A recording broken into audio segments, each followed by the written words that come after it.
If the anti-consumerism conversation is happening, I will be there. If you don't know who I am, my name is Shelby. I'm an environmental scientist specifically passionate about how every single environmental issue that we can point to is caused by consumerism. And I've made it my mission on this channel to talk about all of that, the impacts of consumerism, and also to be your place on the internet where you can come that is different from literally like the rest of the internet that is telling you what you need to buy. So if that sounds like something you'd be interested in, maybe hit the subscribe button. And today's video will be no different. I haven't done a video like this in quite a while. I want to show you examples of underconsumption core, or what some people are calling normal consumerism, in my home. I already made a whole video with the full context of why anti-consumerism is trending and what is normal consumption and what is under and what is over. So if you want to see that, I'll link it up here in the card. Go check it out. It's an interesting conversation to have. I agree. That's not what today's video is going to be. I just want to show you some examples to normalize what normal homes look like, and also so you can get some ideas about how to cut consumerism out of your life. And I would love to hear in the comments if you do any of these things, if you don't do any of these things and you think what I'm talking about is weird, but also some examples of how you practice underconsumption core in your home, because I think we need to have more of those conversations in the name of helping our planet. And actually, we can start where I'm sitting right now. I'm going to show you many areas, but where I'm sitting right now, this might not be giving underconsumption core. I understand. It's giving a little bit maximalism, but let me tell you the story behind it and why aesthetics can be deceiving. But this wall was curated over multiple years, 3 years to be exact. This wall was left blank, and in my videos, you would see it, and it wasn't very cute, but I did it slowly, I did it intentionally, and I did it completely secondhand. So that's a great example of not running to the stores just to fill blank walls you have in your space with whatever is trending at Target or Home Goods or buying things on Amazon. Practicing a little bit more patience is often the easy answer to having a better impact on the planet and living more sustainably, just not needing things so instantly. Specifically over on this corner of the internet, I talk about something I called for a long time eco-minimalism, which is essentially buying as few things as you can new, because the things that are already on this planet do not have an environmental impact like creating new things and buying things new has on the environment. That's why, even though this may look maximalistic, I would call this underconsumption core.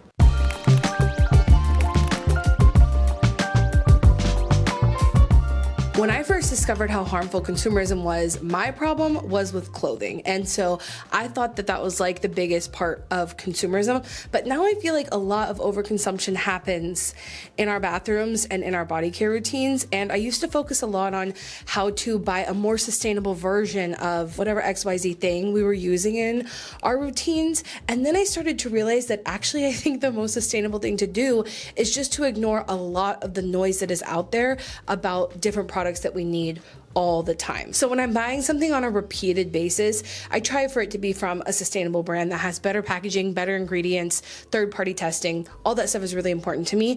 But I think in my bathroom, the most sustainable things that I want to show you is actually the lack of stuff that I have. First up, my mirror. You're gonna see yourself in it. That's you. Not only have I owned this mirror for several years, I think I found it in probably 2016, 2017, and I have used it like almost every day when I've been getting ready since then.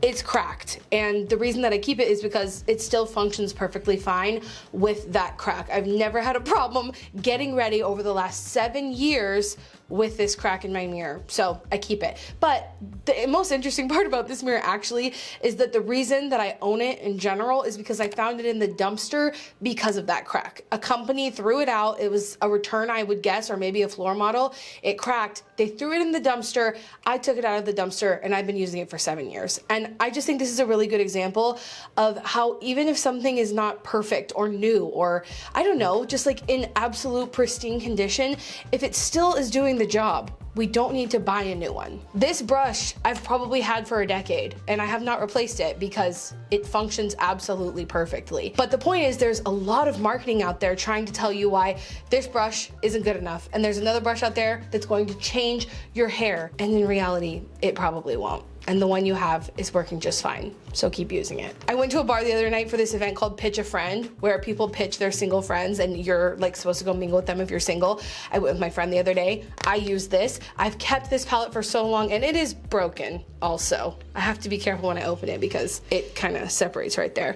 But regardless, I'm not gonna go keep buying a bunch of new eyeshadows because they kind of all look the same once you blend them all together, right? Now, notably something missing from not only my bathroom, but my home as a whole is a closet full of cleaning supplies. I feel that is very much a point of overconsumption happening. That is something that is notably missing from my home. I do not have a closet full of cleaning supplies or chemicals anywhere. And one of my favorite brands that makes that possible is Blueland, because they have essentials that you can buy refills for. It really cuts down on the overconsumption of it all. And one of my favorite ways to be festive this time of year without the overconsumption of it all is to just buy the things you're already buying, but in a holiday scent. So I am obsessed right now with their holiday hand soap kit, because hand soap is essential. And when you can take something that's an essential and make it festive, I feel like it's the best of both worlds. Blueland's tablets are 100% microplastic free, and they have certified clean ingredients. So I don't have to choose between being clean, being festive, and what's better for my family,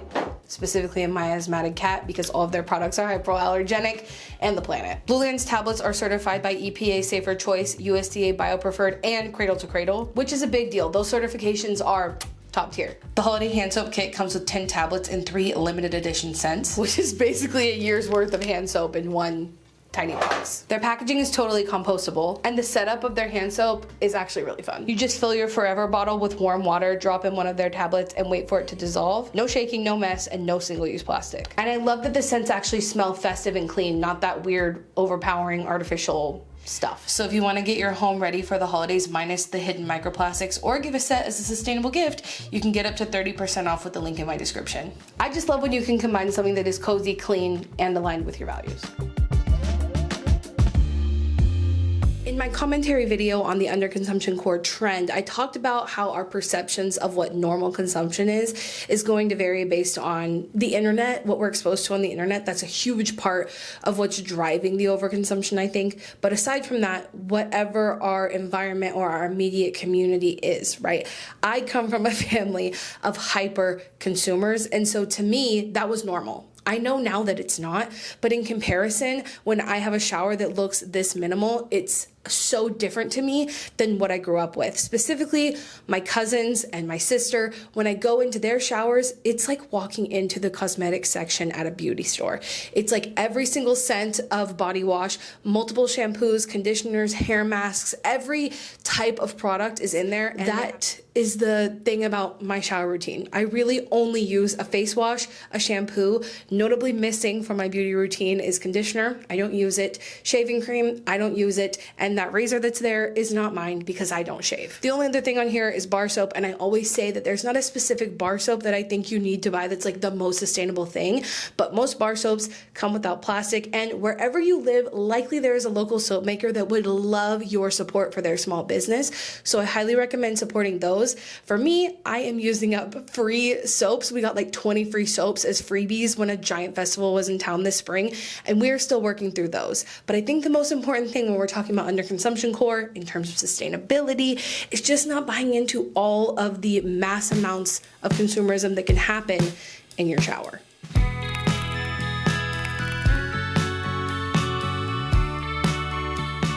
Kitchen, there are several things we don't buy that I think a lot of other people do, and there are also things that we just don't have in our kitchen, or things that serve multiple purposes in our kitchen.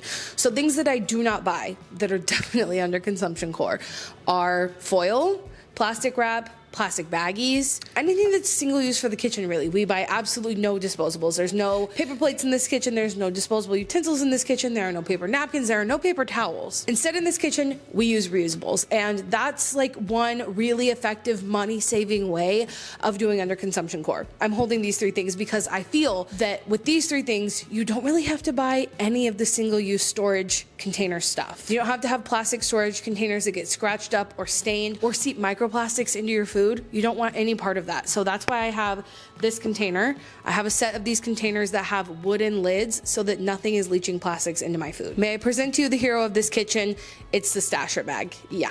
It is. I've had these for years and years. I have never had to replace a stasher bag.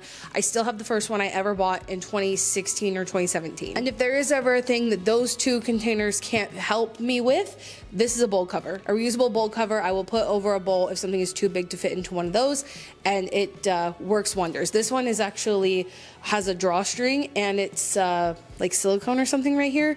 I don't know, some kind of material that's like waterproof. The kitchen is where my usually overflowing jar of rags and random towels lives. We also have a drawer full of them, but this is for like smaller things. This is all you need in your life to never buy paper towels again and start saving money right now on not consuming disposable products. Let me show you one more really random thing, just so happens to be in my field of vision. This is my pet door that if you bought it new would cost hundreds of dollars, but I got it for free on my Buy Nothing group. You can put it in and out of the kitchen door so that when it's hot in Texas, if Tippy wants to go on the porch while we're in the kitchen, it makes it easy for him to be able to go in and outside. My point is that underconsumption core should definitely mean that when you want something, or even if you need something, trying to get those needs met by things that already exist on this planet, and Buy Nothing groups are the absolute best tool to do that. If you take nothing else from this video, know that you absolutely should be a member of your local Buy Nothing group, not only so that you can be kinder to the planet, so that you can get things for free,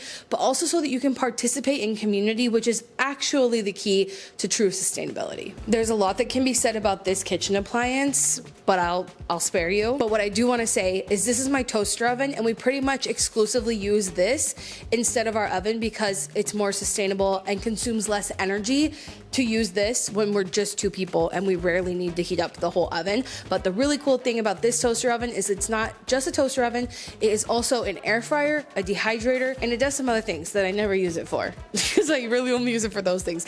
Actually, you can air fry, air roast, air broil, bake, obviously.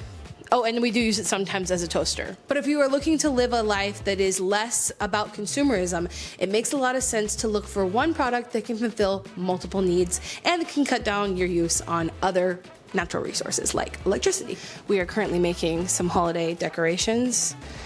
Talk about underconsumption core, okay? We have a fizzy water machine. Prevents us from needing to buy cans of water that just have carbon in them. This is my dry goods shelf that is completely full of mismatched secondhand glass jars. My living room that is disheveled because I host a lot and I don't have the perfect setup that I really wish I did. But the setup we have and the couches we have are not really conducive to the type of hosting we do. So I'm holding out to hopefully try to find a couch either free or secondhand. But for now, we move our furniture around to suit the needs of our life instead of just running to IKEA and getting another couch. The real reason I brought you in here is because you might notice that this living room is missing something that most American households have, and it's a TV. We do have games, lots of games. Are you ready to see the #1 thing in my house that helps me live an underconsumption core life? It's her. Learning to mend and take care of your clothes is an incredible tool for purchasing less clothes, for under-consuming clothing, and for me specifically, learning to make your own clothes most of the time from secondhand materials has been my #1 way that I have reduced my consumption of new clothes in 2025. My wife bought this for me for my birthday at the beginning of 2025 from someone on Facebook Marketplace, and I highly recommend that you get one too. Spending more time on the things that you have is definitely a better way to spend your time than shopping, than scrolling, finding things that can occupy your time that make you feel fulfilled, especially when it comes to like fixing something or making something on the sewing machine. The feeling you get is like no other, at least for me. So I highly recommend.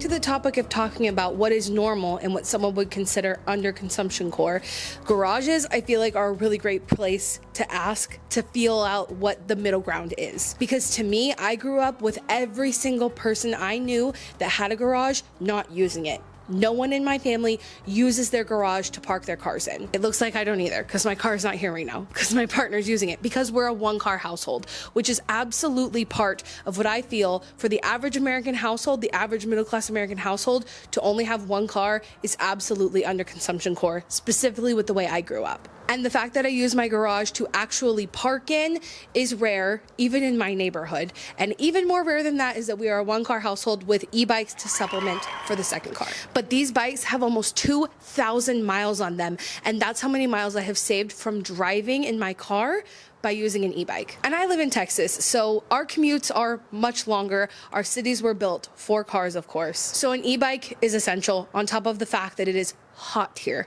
So not having to strain too much to get somewhere is a really good alternative to consuming more fossil fuels. And not only that, but another part of our home that I think is essential for our underconsumption, it's our solar panels. They're up there. Can you see them? Just trust me. That means we don't consume fossil fuels for our electricity. That means fossil fuels don't power our e-bikes either. The sun does. And our front yard is a wildlife habitat, which means we don't consume water to take care of grass that doesn't provide anything to the ecosystems. No pesticides, no herbicides, no chemicals at all, and no fossil fuels to keep it mowed because, well, flowers are much better than grass. And maybe one of the coolest examples of underconsumption core at my house is my community stand. Our community stand was specifically built with the idea in mind to share amongst your neighbors instead of feeling like everybody has to have their own individualistic stuff and consume all of those things. For example, things like a lawnmower, a ladder, a pair of loppers, all of the things that I have loaned out to my neighbors, that this stand started those connections for us. Specifically at the stand though, we have an underconsumption example here, which is that people don't have to go out and buy books or throw them away once they're done or whatever else you would do with a book once you're done with it. We can share with our neighbors. There's also a seed exchange up there for people to leave behind seeds that they're growing, and I always put my seeds in here to spread the wealth across the neighborhood. I know right now underconsumption core is seen as a trend, but truly, if we want to have a sustainable future, and I don't just mean in the way that the word sustainable gets thrown around right now, I mean genuinely, if we want to be extracting resources from our planet at a rate that is sustainable long term, we have to trend more towards underconsumption than the normalization of what I think is overconsumption that we see on social media. And that is basically my goal with this channel, is to normalize that and to tell you why that is important from the standpoint of the environment, our mental health, our communities. Honestly, underconsumption core benefits almost every single thing and every single one other than the ultra wealthy, and I want you to keep that in mind. And if it sounds like a message that you would want to stick around for, I highly suggest you hit that subscribe button. And remember, until next time, you cannot do all the good that the world needs, but the world needs all the good that you can do. Bye guys.